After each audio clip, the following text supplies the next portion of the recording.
Le téléphone ne sonna pas. Il vibra un simple bourdonnement désespéré contre la paume transpirante d'une fille de 6 ans recroquevillée à l'intérieur d'une manne à linge. Dehors la porte du placard, les sons de verre brisant et d'une femme criant remplissaient la caravane. Petite Sophie ne regarda pas l'écran pour vérifier le numéro qu'elle avait frénétiquement tapé. Elle juste frappa envoyer. Le message était simple. Il cassa le bras de maman. « S'il vous plaît, aidez. » Elle pensa qu'elle textait son oncle. Elle ne l'était pas. À 3000 mètres de distance dans un penthouse surplombant l'horizon de Manhattan, un téléphone s'illumina sur une table en acajou. Le roi vampire le ramassa, lut le message et se leva. Il ne demanda pas qui c'était. Il n'appela pas la police. Il tapa 3 mots. « Je suis en chemin. » Et le monde était sur le point de brûler. S'éclaircit la gorge. La pluie à Portland était implacable, martelant contre le mince toit en tôle du parc de Caravan aux abords de Gresham. À l'intérieur de l'unité 42, l'air sentait la bière éventée, la moquette humide et la peur. Sarah Miller retint sa respiration, pressant son dos contre le comptoir de la cuisine. Son bras gauche pendait à un angle nauséabond, une ligne de feu déchiquetée rayonnant de son avant-bras jusqu'à son épaule. Elle mordit sa lèvre si fort qu'elle goûta le cuivre, refusant de laisser un son s'échapper. Si elle criait, il ne ferait que se mettre plus en colère. « Où est-ce, Sarah? » La voix de Mark était un grognement bas, légèrement traînante. Mark Henderson, l'homme qu'elle avait laissé entrer dans sa vie il y a 6 mois, pensant qu'il était un charmant mécanicien qui voulait prendre soin d'elle et de sa fille. Maintenant, il était un monstre alimenté par le whisky et une dette de jeu qu'il ne pouvait pas payer. « Où est la cachette? Je sais que tu gardais les pourboires du dîner. Je l'ai utilisé pour le loyer, Mark. » Sarah murmura, sa voix tremblante. « S'il vous plaît, juste va dormir. » Mark rit, un son sec, sans humour. Il s'avança, ses lourdes bottes craquant sur les éclats du bol en céramique qu'il avait jeté quelques instants plus tôt. « Loyer? Tu penses que je me soucie du loyer quand j'ai des gars qui viennent me casser les jambes demain? » Il saisit son épaule non blessée, la poussant fort contre le réfrigérateur. Sarah haleta instinctivement, se recroquevillant vers l'intérieur pour protéger son bras cassé. « Ne me mens pas, » il rugit. Dans la chambre arrière, à l'intérieur du placard exigu qui sentait le détergent à la lavande et les vieilles chaussures, Sophie Miller, 6 ans, tremblait. Elle avait ses genoux remontés vers sa poitrine, enfouie sous une pile de serviettes sales. Dans ses mains, elle serrait le téléphone jetable bon marché que sa maman avait acheté pour les urgences. « C'est une urgence, » pensa Sophie, des larmes coulant sur ses joues pâles. « Maman est blessée. Maman est mal blessée. » Sarah lui avait appris un numéro. Oncle Ben, le frère de Sarah, qui vivait 2 villes plus loin. 5-958. Les petits doigts tremblants de Sophie planaient au-dessus du clavier. Les cris dehors devinrent plus forts. Un lourd bruit sourd secoua les planches du plancher. Sophie gémit. Elle tapa vite, sa vision brouillée par les larmes. 55, 55, rangé un 9. Elle manqua le dernier chiffre. Elle ne savait pas beaucoup taper, mais elle connaissait les mots qu'elle avait entendu sa maman crier. Elle picora les lettres, essoufflée. Il cassa le bras de maman. S'éclaircit la gorge. Elle frappa envoyer. Ville de New York, la tour d'obsidienne. La salle de conférence était silencieuse, sauf pour le bourdonnement du système de contrôle climatique qui maintenait la pièce à un frais 65 degrés. Autour de la longue table faite de bois pétrifié siégeaient 12 des êtres les plus puissants de la côte Est. Ils étaient anciens, certains datant de l'Empire romain, vêtus de costumes italiens sur mesure qui coûtaient plus que les maisons de la plupart des gens. À la tête de la table siégeait Julian Vane. Julian ne semblait pas ancien, bien que la froide indifférence dans ses yeux gris acier suggérait qu'il avait vu des civilisations s'élever et tomber. Il semblait être au début de sa trentaine avec des pommettes aristocratiques acérées, des cheveux noirs de jais, tirés en arrière, et un physique qui se tendait contre son costume Tom Ford. Il était le roi du Coven nord-américain, un prédateur parmi les prédateurs. Il était actuellement ennuyé hors de son esprit. Le litige territorial dans le Bronx devient désordonné, monseigneur, dit Victor. Un vampire avec une cicatrice descendant son œil gauche. Les lycans poussent les limites. Julian fit tournoyer le verre en cristal de sang synthétisé de groupe O négatif millésime 1935 dans sa main. Qu'il pousse. S'il traverse la 42e rue, massacrez-les. Pourquoi avons-nous une réunion à ce sujet? Parce que Victor commença. Le téléphone personnel de Julian vibra. La pièce devint mortellement silencieuse. Personne ne textait le roi. Personne n'avait ce numéro sauf ses 3 généraux et le président des États-Unis. Julian fronça les sourcils. Il posa le verre et ramassa l'appareil. C'était un numéro inconnu. Indicatif régional 513 Oregon. Il ouvrit le message. Il cassa le bras de maman. Julian fixa l'écran. Un faux numéro. Une erreur humaine. Un morceau de déchet numérique qui avait en quelque sorte filtré à travers son pare-feu crypté. Il aurait dû le supprimer. Il aurait dû écraser le téléphone et virer son chef de sécurité. Mais alors il le sentit, ce n'était pas un son. C'était une traction magnétique viscérale au centre de sa poitrine, juste là où son cœur sans battement reposait. C'était une sensation qu'il n'avait pas ressentie en 400 ans. La dernière fois qu'il ressentit cela, il se tenait sur le pont d'un navire traversant l'Atlantique, sentant une tempête qui les ferait couler. Ce n'était pas une tempête, c'était du sang. Pas juste n'importe quel sang. C'était un appel, un signal de détresse qui contournait la logique et allait droit à ses instincts. « Quelqu'un blesse ce qui est mien », sa bête murmura. Les yeux de Julian dilatèrent le gris, se tournant vers un noir abyssal profond.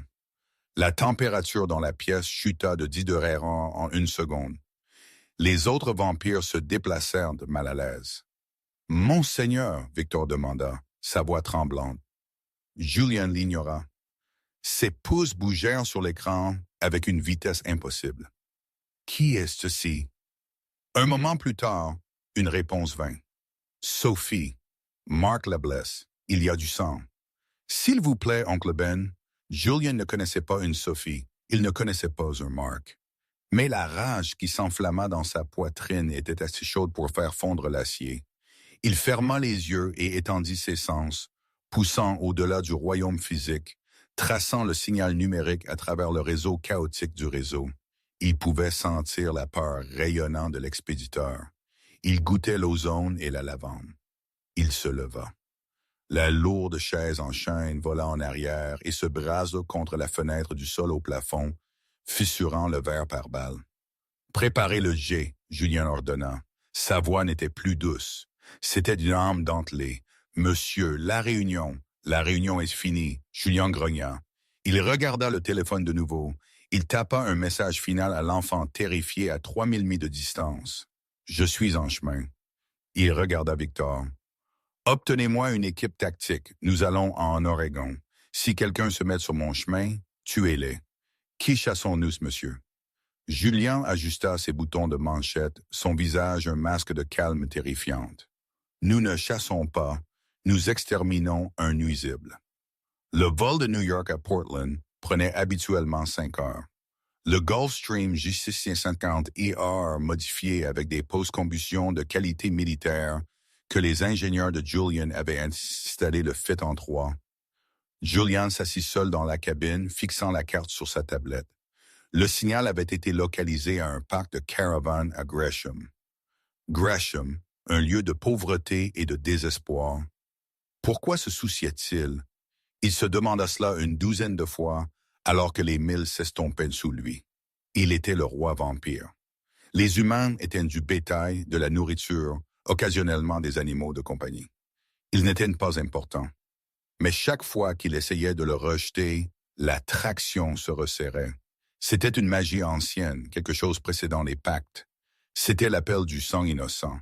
C'était un mythe qui disait que si un enfant d'esprit pur appelait dans un moment de vrai désespoir à une créature de la nuit, un lien pourrait être formé.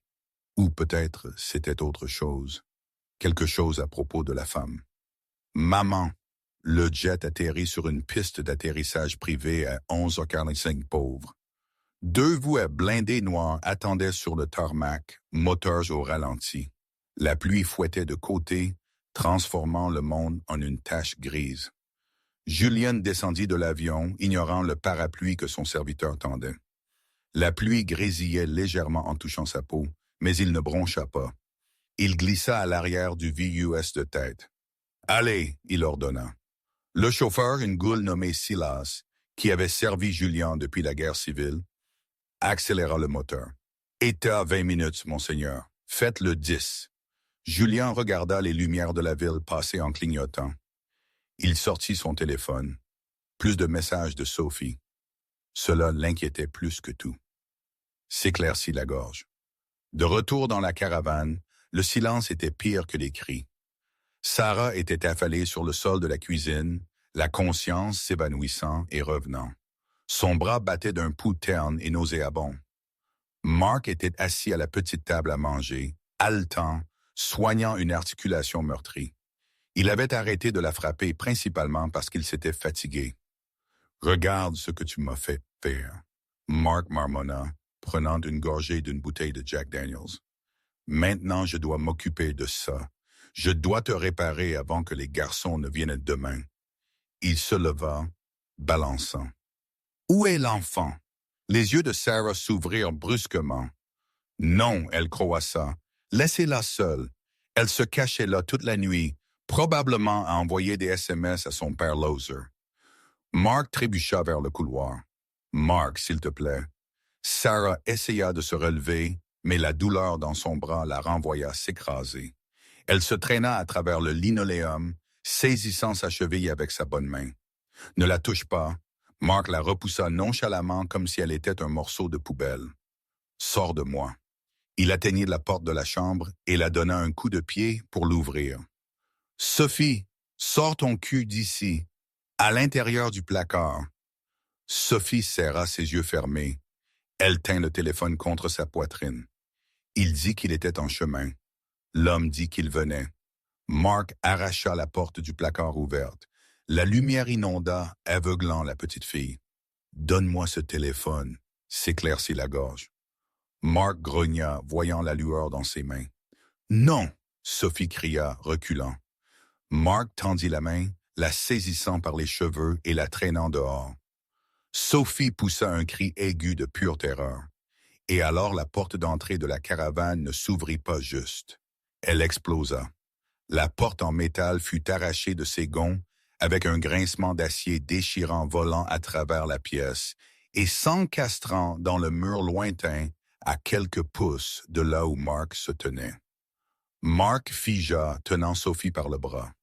Le vent et la pluie hurlèrent dans la caravane, apportant avec eux une figure qui semblait faite de la tempête elle-même. Julian Vane se tenait dans l'embrasure. Il était immaculé dans son costume, pas une goutte de pluie sur lui, s'éclaircit la gorge, mais son aura remplissait le petit espace d'une pression suffocante. Ses yeux brillaient d'un rouge brillant, violent. Mark laissa tomber Sophie. Il trébucha en arrière, atteignant le couteau de poche sur sa ceinture. « Qui diable es-tu? Sors de ma maison. » Julian ne marcha pas. Il coula. Une seconde. Il était à la porte. La suivante, il se tenait au-dessus de Sarah. Il la regarda, le visage contusionné, le bras cassé, la détermination féroce dans ses yeux. Même alors qu'elle gisait brisée, l'attraction se mit en place. Ce n'était pas l'enfant. C'était elle. Compagne, sa bête rugit. La trouva. Julian leva les yeux vers Mark. Le regard sur le visage du roi vampire était un de profond dégoût. « Tu lui as cassé le bras, » Julian dit. Sa voix était du velours doux sur du gravier. Mark tira le couteau. « Je vais te couper, joli garçon. » Je suis protégé par le Julian bougea. Cela arriva trop vite pour que les yeux humains puissent suivre. La main de Julian s'enroula autour de la gorge de Mark. Il souleva l'homme de 200 baies du sol comme s'il était fait de paille. Mark s'étouffa, laissant tomber le couteau. Il donna des coups de pied, griffant la main de Julian, mais c'était comme griffer du granit. Tu as touché ce qui est mien, Julian murmura, rapprochant le visage de Mark du sien. Tu as renoncé à ton droit d'exister. Sophie regarda du sol du couloir, les yeux grands ouverts. Elle aurait dû avoir peur de l'homme aux yeux rouges, mais elle ne l'était pas. Elle se sentit en sécurité. Julian lança Mark. L'homme vola dans les airs, traversant le mince placoplâtre et atterrissant dans la boue humide à l'extérieur de la caravane. Julian se tourna vers Sarah. Il s'agenouilla, son pantalon de costume coûteux s'enfonçant dans le sale plancher de la cuisine sans hésitation. Il tendit une main, ses yeux rouges s'estompant pour redevenir un gris doux. « Je suis Julian », il dit doucement. « J'ai reçu un message. » Sarah le regarda, sa vision nageant. Elle vit un monstre qui venait de jeter un homme à travers un mur. Mais dans ses yeux, elle vit un océan de tristesse et une promesse de violence contre quiconque la blesserait de nouveau. « Sophie », elle murmura. « Elle est en sécurité », Julian dit. Il regarda par-dessus son épaule. « Silas, prends la fille. » Un grand homme entra, se déplaçant doucement. Il ramassa Sophie, qui enfouit son visage dans son manteau. « Qui êtes-vous » Sarah réussit à demander avant que l'obscurité au bord de sa vision ne prenne le dessus. Julian la souleva dans ses bras, attentif à son aile cassée. Il se tint la portant aussi facilement qu'une mariée. « Je suis tes conséquences », Julian dit à la femme inconsciente. Il sortit de la caravane, enjambant la forme gémissante et brisée de Mark dans la boue. Il s'arrêta près de Mark. Il ne baissa pas les yeux. S'éclaircit la gorge. « Silas », Julian dit froidement, « ne le tue pas encore. Il a beaucoup à répondre. Amenez-le et brûlez cette caravane jusqu'au sol. Oui, monseigneur. » Alors que Julian portait Sarah vers le VUS en attente, la caravane derrière eux éclata en flammes, lavant la nuit pluvieuse en orange et or. Le roi était arrivé, et la guerre pour l'âme de Sarah Miller venait de commencer. La conscience revint à Sarah Miller en vagues fragmentées, agonisantes.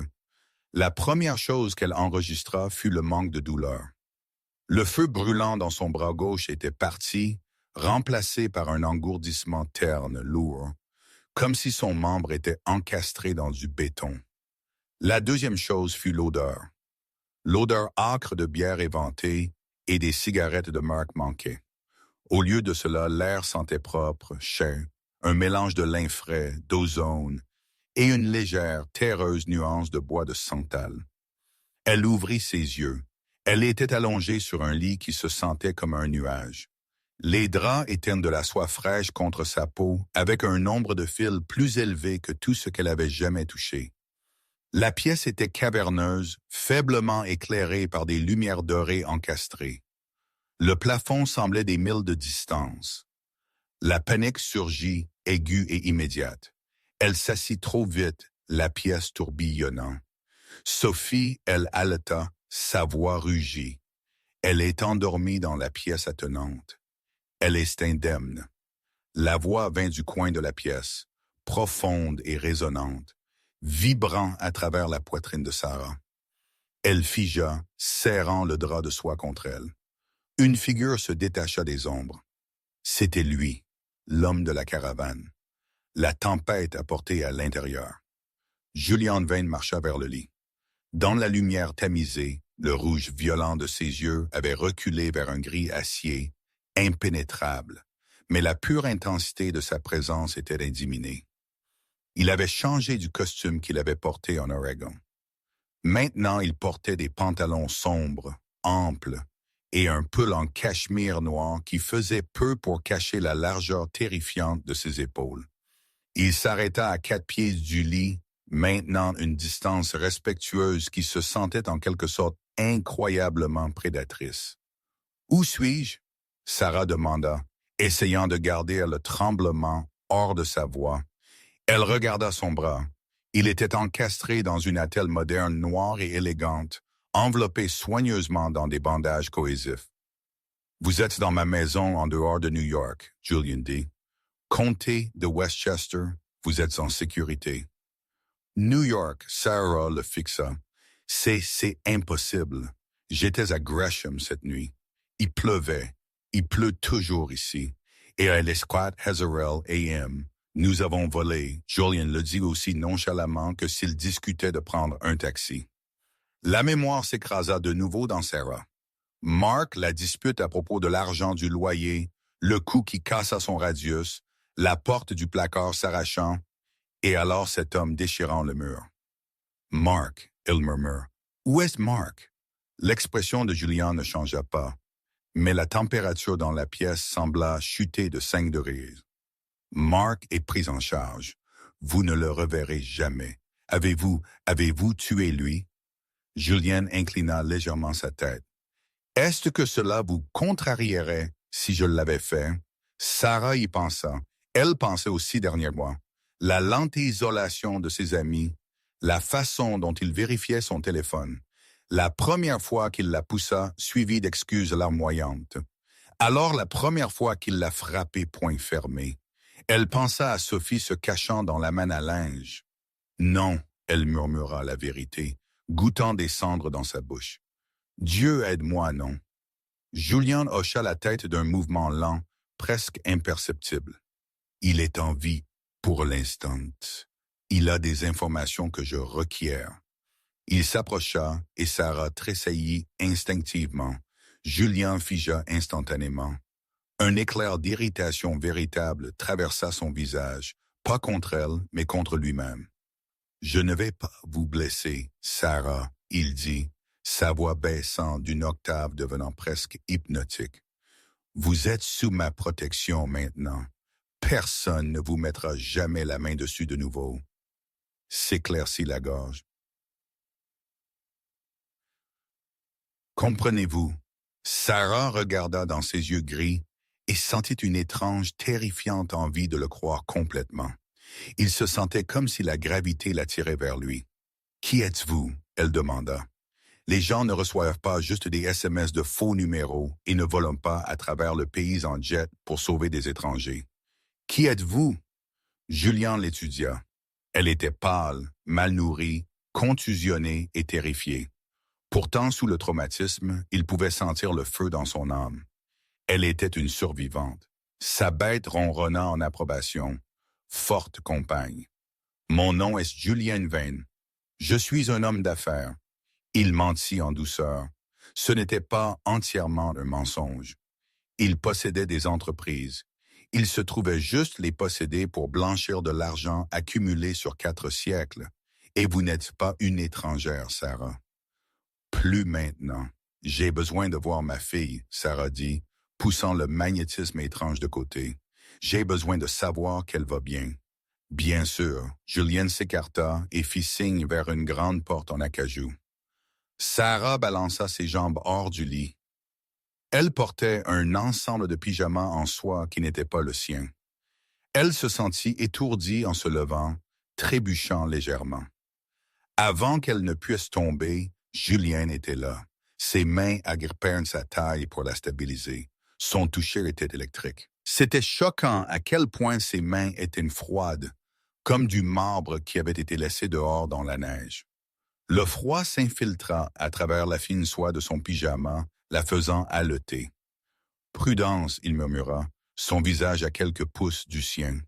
Il sentait intensément l'air hivernal et quelque chose d'autre, quelque chose de métallique comme du sang, bien qu'il fût immaculé. Pendant une seconde, aucun d'eux ne bougea. Les yeux gris de Julian s'assombrirent, les pupilles se dilatant jusqu'à ce qu'il ne reste presque plus d'iris. Il menait une guerre à l'intérieur de lui-même. L'envie de la tirer plus près, de mordre et de la marquer comme sa propriété était écrasante. Sarah se sentit comme un lapin, tenu par un loup, paralysée non seulement par la peur, mais par un étrange instinct dormant. Elle ne savait pas qu'elle possédait. Il la relâcha abruptement et recula, se détournant. « Allez vers votre enfant. » Sarah n'eut pas besoin qu'on le lui dise 2 fois. Elle se précipita vers la porte et l'ouvrit. La pièce attenante était une chambre d'enfant digne d'une princesse. Elle était plus grande que leur caravane entière. Au centre d'un énorme lit à baldaquin, Sophie était recroquevillée sous une couette en duvet, profondément endormie. Un homme grand, terrifiant de stoïcisme, à la peau pâle et aux lunettes à monture métallique, était assis dans un fauteuil dans le coin, lisant un livre sur la mécanique quantique. C'était Silas, le chauffeur. « Elle ne s'est pas agitée, madame, » Silas dit doucement, fermant le livre. « J'ai pris la liberté de lui fournir du lait chaud additionné d'un léger sédatif pédiatrique. Elle a eu une nuit très traumatisante. » Sarah se précipita vers le lit, tombant à genoux et enfouissant son visage dans le cou de Sophie, sentant ses cheveux. Sophie était chaude, entière et en sécurité. Sarah commença à pleurer silencieusement, ses épaules tremblant.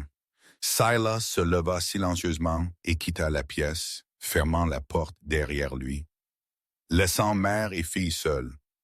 Dans l'autre pièce, Julian Vane se tenait près de la fenêtre, regardant les terrains luisants de pluie de son domaine.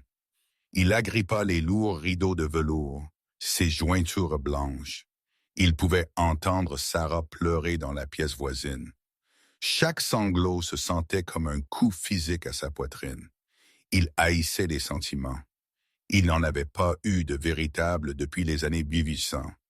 Ils étaient désordonnés. Ils étaient des faiblesses. Il sortit son téléphone. Il avait un message de Victor, son second en commande, de retour dans la ville. « Victor, la meute du Bronx bouge. Ils savent que vous avez quitté la ville. Ils posent des questions sur le manifeste des Jets. » Julian fixa l'écran. Le timing était trop coïncident. Il empocha le téléphone. Son visage se durcit en le masque du roi une fois de plus. Sarah était en sécurité pour le moment. Maintenant, il devait découvrir pourquoi un joueur de bas-fond en Oregon était assez important pour déclencher une révolte de loups-garous à New York.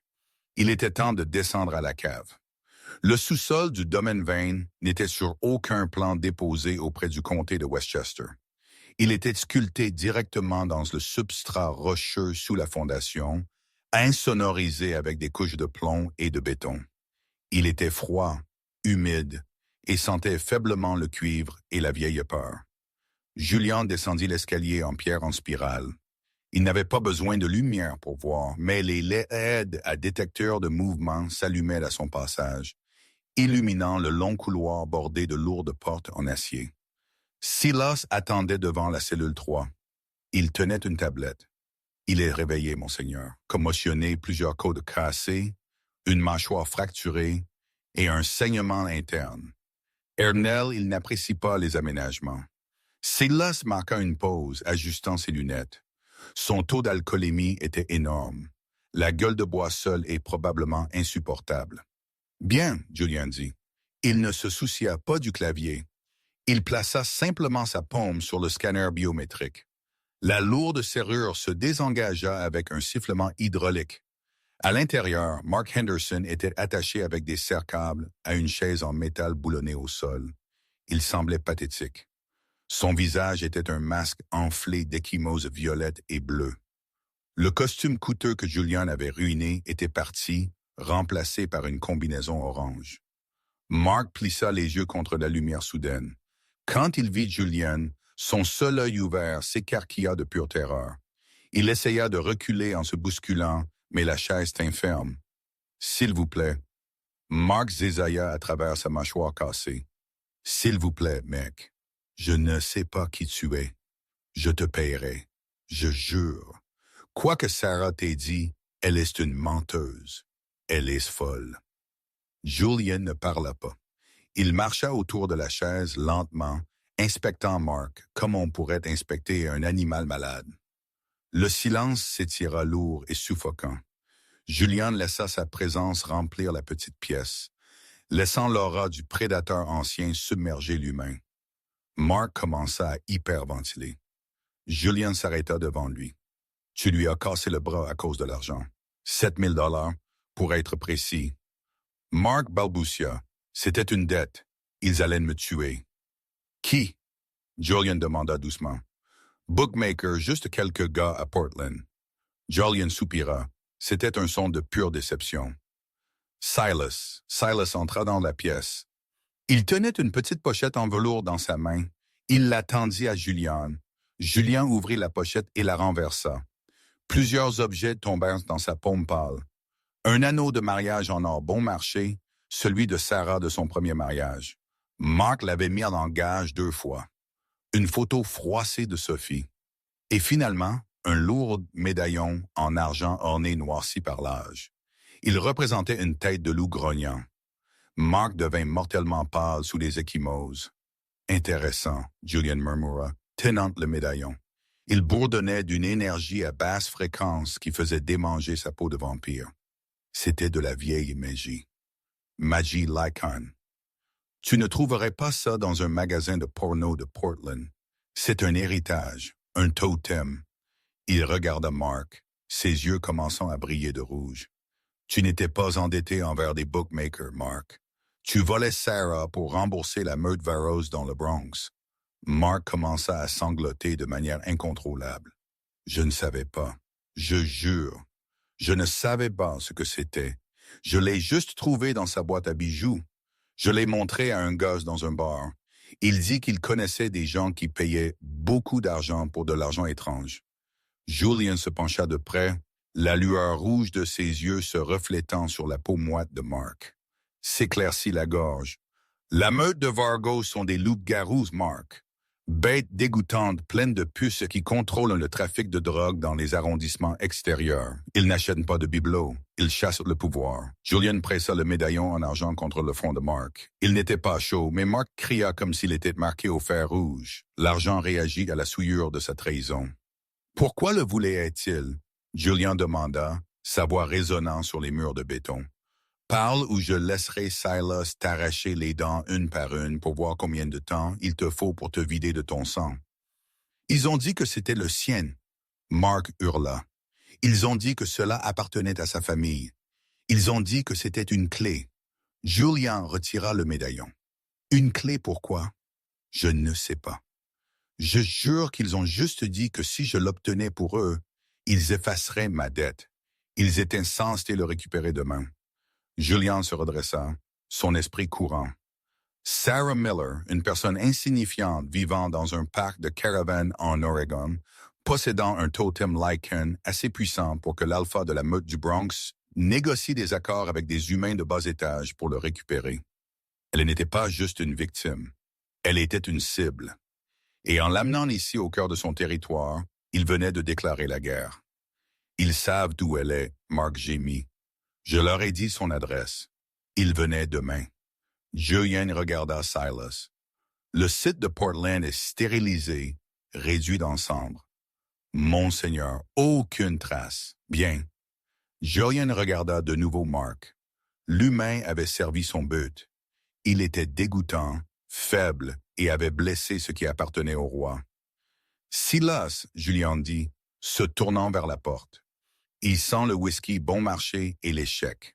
Débarrassez-vous de lui. Attendez. Non.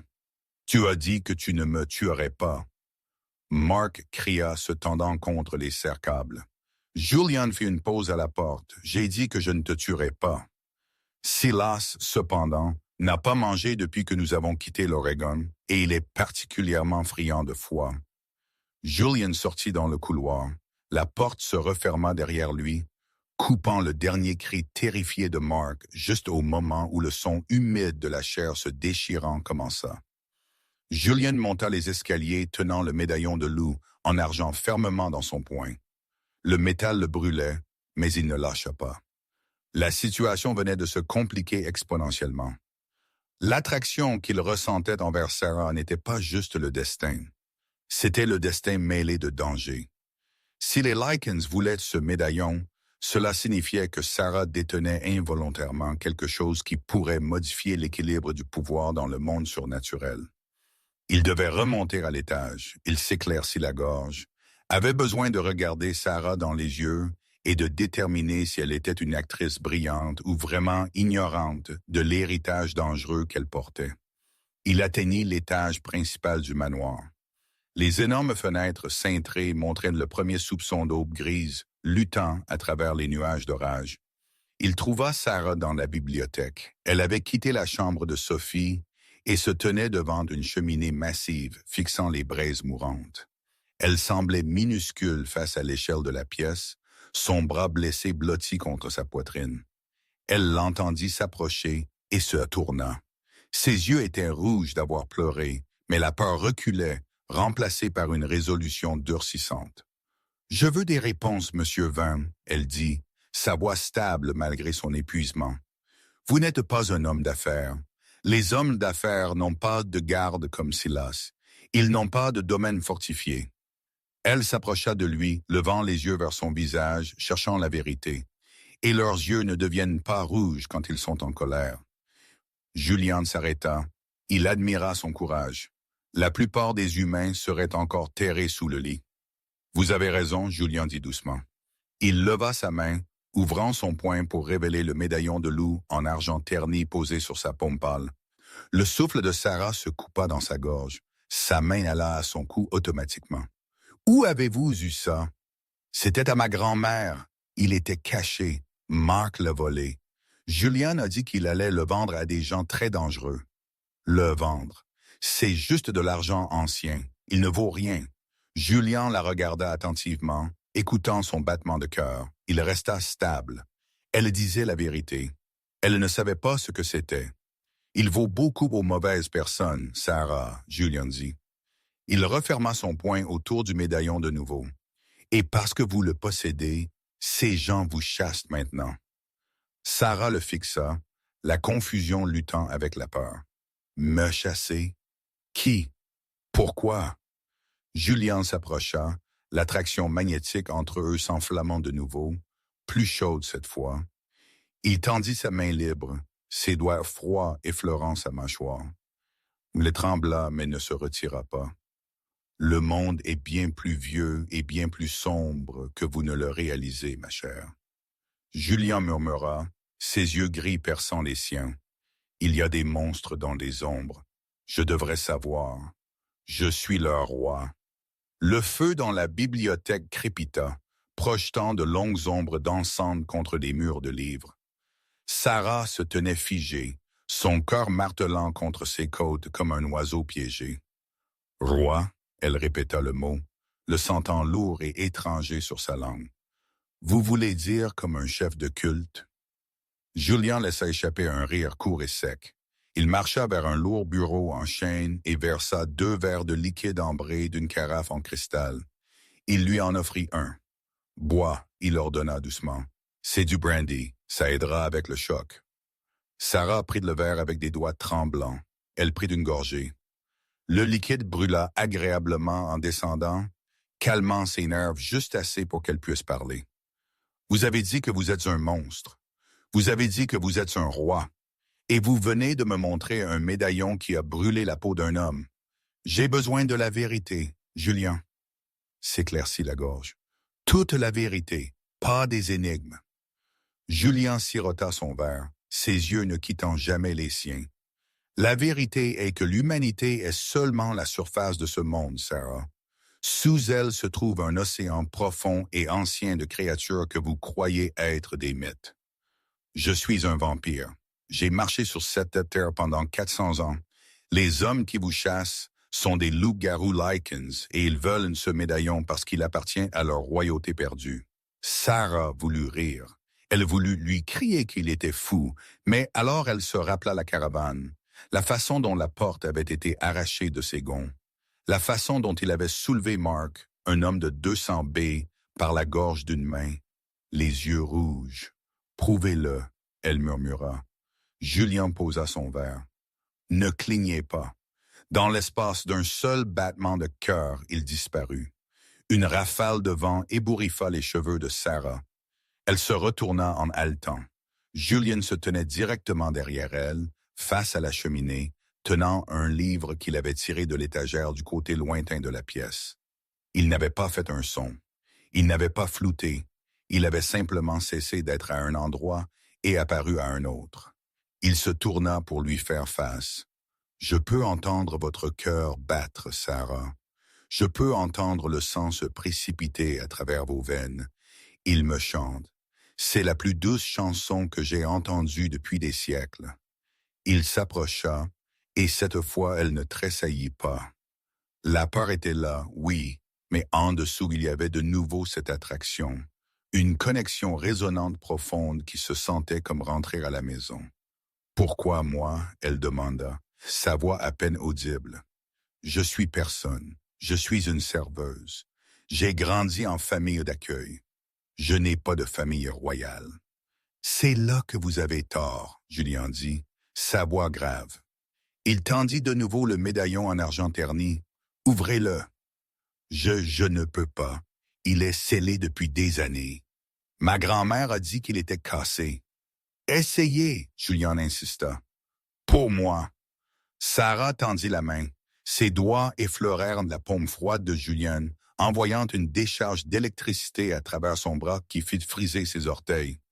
Elle ramassa le loup lourd en argent. Il se sentit chaud au toucher, vibrant légèrement. Elle trouva le petit loquet sur le côté. Elle le pressa. Clic. Avec un sifflement mécanique doux, le médaillon s'ouvrit. À l'intérieur, il n'y avait pas de photo. Il y avait une pierre précieuse, une pierre cramoisie profonde et tourbillonnante qui semblait contenir une graisse piégée. Alors que la lumière le frappait, la pièce sembla bourdonner. Le cœur des Varos, Julien murmura, un regard d'une véritable admiration traversant son visage. C'est un conduit, un amplificateur de magie. Il a été porté disparu pendant 60 ans. Ma grand-mère, Sarah balbutia, fixant la gemme. Elle ne m'a jamais dit. Elle se cachait probablement, Julien dit. Fuyant les guerres de meurtre, elle vous a protégé en vous gardant ignorante. Mais le sang dit toujours Sarah. Vous n'êtes pas juste une humaine tenant un bibelot, vous êtes de la lignée. C'est pourquoi le médaillon s'est ouvert pour vous. C'est pourquoi Mark ne pouvait pas l'ouvrir. Avant que Sarah ne puisse traiter cela, les lourdes portes en chêne de la bibliothèque s'ouvrirent en grinçant. S'éclaircit la gorge. De petits pas feutrés traversèrent le tapis persane. Sophie se tenait là, se frottant les yeux, serrant un ours en peluche. Elle sembla minuscule dans la vaste pièce. Maman, elle marmonna d'un air endormi. J'ai fait un mauvais rêve. S'éclaircit la gorge. Sarah laissa tomber le médaillon sur la table et se précipita vers sa fille, la soulevant avec son bon bras. « Je t'ai, bébé. Je suis là. » Sophie regarda par-dessus l'épaule de Sarah Julian. Le roi vampire se tint immobile. Sa grâce prédatrice marqua une pause. Il regarda l'enfant qui lui avait envoyé un SMS. L'enfant qui l'avait invoqué de sa tour d'ivoire. Sophie ne sembla pas effrayée. Elle pointa un petit doigt vers lui. « Es-tu le super-héros? » Julien cligna des yeux. C'était la première fois en un siècle qu'il était pris au dépourvu. « Le quoi? Le super-héros? » Sophie insista. « Maman a dit qu'oncle Ben nous sauverait, mais vous êtes venu à la place. Vous avez cassé le mur du méchant homme. » Un sourire rare, sincère, tira le coin de la bouche de Julien. Il transforma son visage de terrifiant à d'une beauté à couper le souffle. « Je suppose que oui. » Julien s'éclaircit la gorge, dit doucement. Il s'agenouilla pour être au niveau des yeux de l'enfant. « Mon nom est Julien, et je te promets, Sophie, aucun méchant homme ne s'approchera jamais de toi de nouveau. » Sophie tendit la main et toucha ses cheveux. « Tu es froid. » « Je le suis. » Julien acquiesça. « Ici. » Sophie tendit son ours en peluche. « Monsieur Câlin est chaud. » Julien, le fléau de la côte Est. Le roi de la nuit hésita. Alors, avec une sommité infinie, il prit l'ours en peluche bon marché usé. « Merci, Sophie. Je le garderai avec ma vie. » Sarah les regarda, son cœur douloureux. Pour la première fois depuis des années, elle sentit une lueur d'espoir. Peut-être que les monstres n'étaient pas toujours les méchants. Mais la paix fut brisée instantanément. Une sirène aiguë commença à hurler dans toute la maison. Des lumières d'urgence rouges baignèrent la bibliothèque d'une lueur sans couleur. Julien se leva instantanément, son comportement passant de gardien doux à seigneur de guerre létal. Il laissa tomber l'ours sur la chaise et se plaça devant Sarah et Sophie. Silas. Julien rugit, sa voix faisant trembler le verre dans les fenêtres. Salas fit éruption dans la pièce, sa veste de costume partie, un fusil d'assaut plaqué argent dans ses mains. Il était couvert de poussière. « Périmètre violé, monseigneur !» Salas cria. « Ils n'ont pas attendu la nuit. Ils sont là. Toute la meute du Bronx. » Julian jura. Il se tourna vers Sarah. « Prends ce Huffy. Allez à la pièce sécurisée derrière la bibliothèque. Ne sortez pas avant que j'ouvre la porte. » Julian s'éclaircit la gorge. Sarah attrapa son bras. « Qu'est-ce qui se casse, Pic ?» Julian dit, ses yeux brillants d'un rouge ardent et violent. « Ils sont venus pour la pierre, et ils sont venus pour vous. » Un hurlement déchira l'air. Pas un hurlement de loup, mais un son monstrueux déformé qui venait de douzaines de gorges en dehors des murs du manoir. « Allez !» Julian ordonna. Il poussa Sarah vers la porte cachée. Alors que la bibliothèque se refermait, scellant Sarah et Sophie dans l'obscurité, la dernière chose que Sarah vit fut Julian Vane marchant vers l'entrée principale brisée, ses mains englouties dans une brume noire, prêt à tuer le monde pour elle. Le grand foyer du domaine Vane était un chef-d'œuvre de marbre et d'or. En quelques secondes, il devint une maison d'abattage. Les portes d'entrée ne s'ouvrirent pas. Elles se désintégrèrent. Une forme massive, facilement 7 pieds de haut, s'écrasa à travers le bois renforcé, couverte de fourrure grise hirsute et de muscles. C'était un lichen sous forme changée, un cauchemar de dents et de griffes. Julian n'attendit pas. Il bougea comme un flou d'ombre. Il rencontra la bête en plein air, son poing connectant avec le museau de la créature avec la force d'un boulet de canon. L'os craqua et le lichen fut projeté en arrière, s'écrasant contre un pilier de marbre. « Tenez les escaliers !» Julian cria à Silas. Cela, utilisant sa force de goule et son immunité à la douleur, se tint à la base de l'escalier, tirant des balles d'argent avec une précision clinique. 3 autres loups se déversèrent par les fenêtres, grognant et claquant. Julian était un tourbillon. Il ne combattit pas avec des armes, il était l'arme. Il arracha la gorge du premier attaquant, tourna et cassa la colonne vertébrale du second. Mais pour chaque loup qu'il tuait, 2 autres semblaient prendre sa place. 20. Une voix retentit sur le chaos. Traversant la porte ruinée était un homme. Il était humain l'air, mais nu de la taille vers le haut. Son corps couvert de scarifications rituelles. Il avait des yeux jaunes sauvages et une présence qui rirent de pourriture ancienne. C'était Vargas, l'alpha du Bronx. « Vous avez quelque chose de mien, Sang-Soo. » Vargas grogna sa voix, vibrant de pouvoir. Julian se tint au milieu du carnage, essuyant le sang de sa bouche avec un mouchoir qu'il avait tiré de sa poche. Il sembla ennuyé, bien que son costume fût déchiqueté. « Je n'ai rien de votre, chien. » Julian répondit froidement. « Seulement les choses que vous étiez trop faible pour garder. » Vargas rit. « Tu penses que tu peux la protéger? La fille, elle ne t'appartient pas. Elle est du sang. Son odeur. Cela rend ma meute folle. Elle est la clé. Elle est une mère, Julian grogna, son contrôle glissant. Et elle est sous ma protection. Alors vous mourrez. » Vargas ne se transforma pas.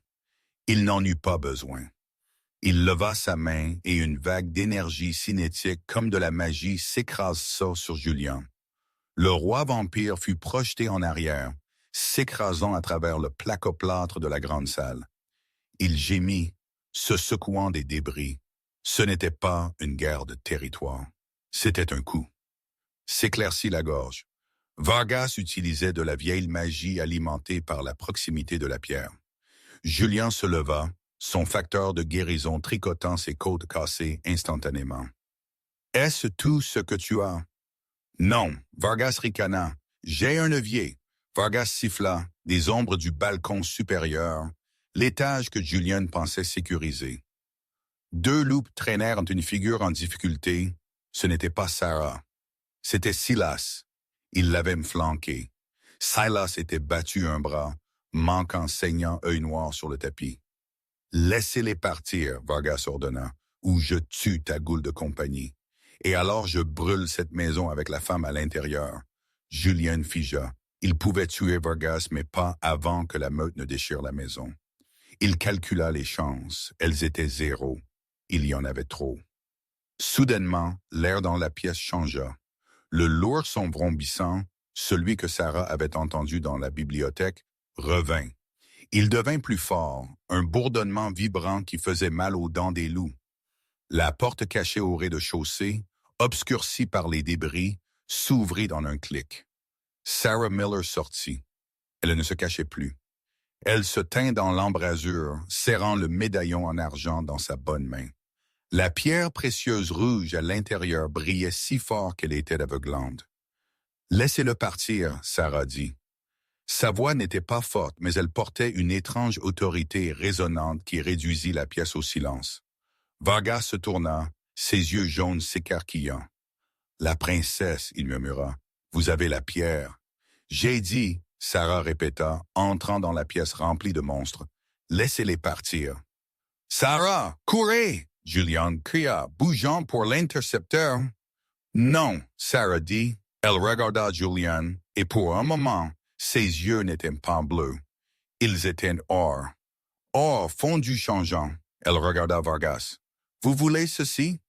Elle leva le médaillon. « Donnez-le-moi. » Vargas s'avança, son avidité l'emportant sur sa prudence. S'éclaircit la gorge. « Avec cette pierre, je peux unir les meutes. Je peux régner sur la ville. »« Vous voulez régner ?» Sarah demanda. Elle sentit une chaleur monter dans sa poitrine, un pouvoir dormant se réveillant après avoir sauté 2 générations. Elle ne savait pas comment elle savait quoi faire. Elle savait juste, le médaillon la guidait. Elle serra la pierre. « Alors agenouillez-vous » elle murmura. Une impulsion d'énergie rouge explosa du médaillon. Ce n'était pas une explosion de feu, mais de commandement. C'était la fréquence alpha, l'ordre biologique absolu de se soumettre. L'onde de choc frappa les loups.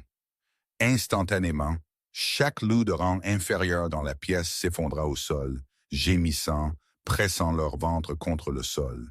Ils ne pouvaient pas s'en empêcher. Leur biologie les trahit. Vargas rugit, combattant la pression. Il était un alpha. Il pouvait résister. Il trébucha, mais ne tomba pas. « Toi, sorcière !» Vargas cria. « Tu ne sais pas manier ça. Ça te tuera. » Il chargea sur elle, griffes étendues, visant à arracher le médaillon de sa main. Sarah tressaillit, l'énergie la drainant instantanément. Elle leur avait acheté 1 seconde, mais elle n'était pas une guerrière.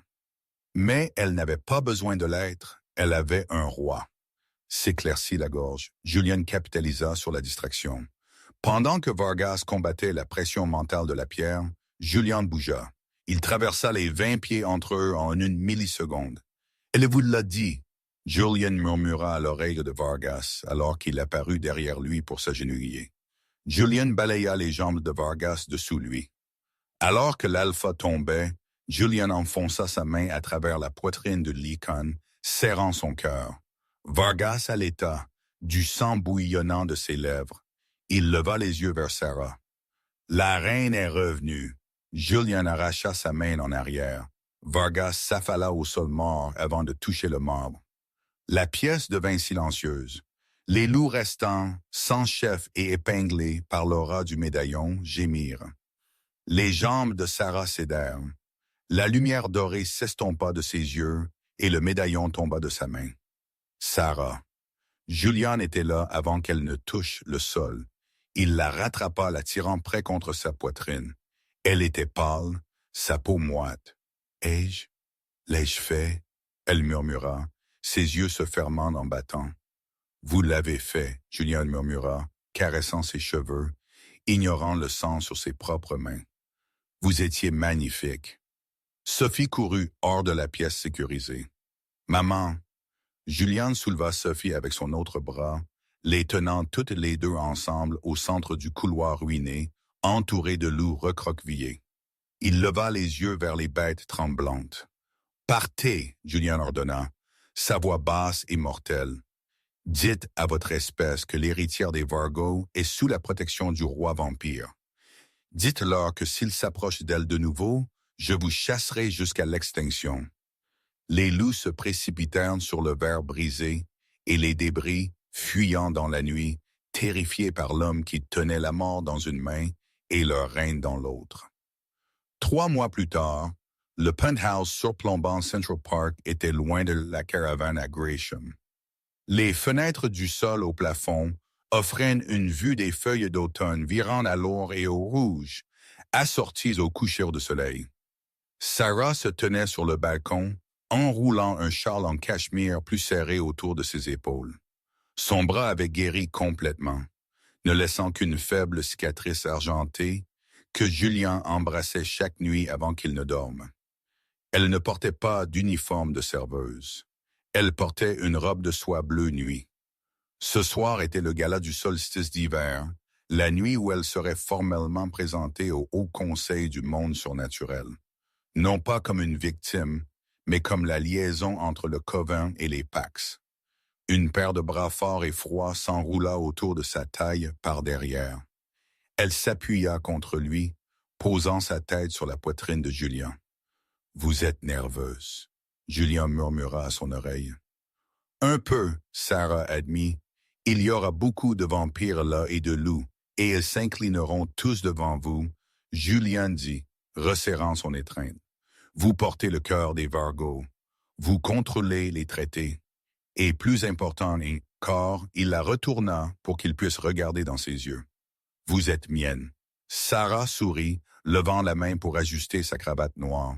« Et vous êtes mien, monstre. » « Sophie est prête, » Julien dit. Silas la met dans la limousine. Elle insista pour apporter l'ours. Bien sûr qu'elle l'a fait. Sarah rit.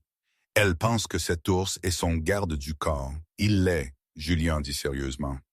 J'ai fait placer un sort de protection par une sorcière dessus. Si quelqu'un touche cet ours avec de mauvaises intentions, ils seront incinérés. Sarah secoua sa tête, feignant l'agacement. Vous la gâtez, s'éclaircit la gorge. Je protège ce que j'aime. Le visage de Julien devint sérieux. Il tendit la main dans la poche de sa veste. J'ai quelque chose pour vous. Pas le médaillon. Vous portez ça assez. Il sortit un smartphone élégant et neuf. Sarah leva un sourcil. Un téléphone. Allumez-le. Sarah pressa le bouton. L'écran s'alluma. Il n'y avait qu'un seul contact enregistré dans le carnet d'adresse. Le roi.